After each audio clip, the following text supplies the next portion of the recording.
So dito nga po mga kalingap mga ka-EDC, good news nga po ito sa pamilya nga po ni Viancy at sa mga suporta po ni Viancy nga po mga kalingap. Pero bago po natin ipagpatuloy ang video ito, sa mga bago pa lang po sa ating munting channel, huwag po natin kalimutang suportahan ng ng Kalingap Kuya Val Santos Matubang at Kalingap Rab. At paunawa panoorin po muna ang full video bago mag-comment para malaman ang nilalaman nito. So dito nga po mga kalingap mga ka-EDC, alam naman po natin na marami po yung nalungkot at nadismaya nga po nung time na napahinto nga po ni Kalingap Rab yung pagpapagawa nga po ng bahay nila Viancy dahil nga po sa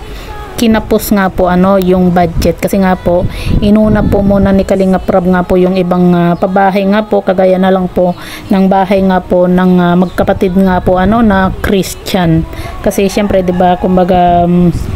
hindi naman po kalakihan po yung bahay nga po na ipinapagawa ni Kalingap Rab nga po dito kina Christian, kaya inuna po muna niya yun mga kalingap. Kaya naman isa po sa dahilan nga po kaya nahinto po muna yung pagpapagawa nga po ng bahay nga po ni Viancy. Pero yun nga po mga kalingap, good news nga po kasi uumpisahan na ulit yung pagpapagawa nga po ng bahay ni Viancy nga po mga kalingap. Kasi kung matatandaan nyo po mga kalingap, yung sinabi nga po ni Kalingap Rab na 2 weeks lang naman po na ihihinto po yung pagpapagawa nga po ng bahay nila Viancy nga po mga kalingap. Kaya naman na itong si Kalingap Rab nga po ay inutusan nga po niya itong si Jilo Mags TV nga po para maglinis na nga po sa bahay nga po nila Viancy. At yun nga po mga kalingap, inayos nga po nila Jilo Mags TV at ng kanyang asawa nga po yung mga gamit nga po kila Viancy, yung mga kagaya na lang po ng mga kahoy, ng mga iba pong gamit nga po doon para nga po sa bahay nga po nila Viancy. At sa mga hindi pa po nakapanood nga po mga kalingap ng video nga po ni Jilo Mags, ay panoorin na po natin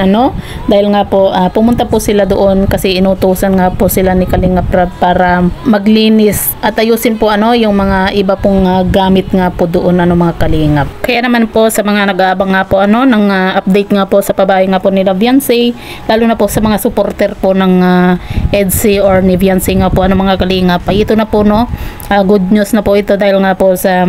naglilinis na nga po itong sina Jilo Mags at ng kanyang asawa nga po, dahil uumpisahan na po ulit yung pagpapagawa nga po ng bahay nga po nila Viancy. At yun naman po yung sinabi nga po ni Kalingap Rab na mga 2 weeks lang po na ihihinto muna yung pagpapagawa nga po ng bahay nga po nila Viancy at muli pong uumpisan nga po yung pagpapagawa nga po after 2 weeks.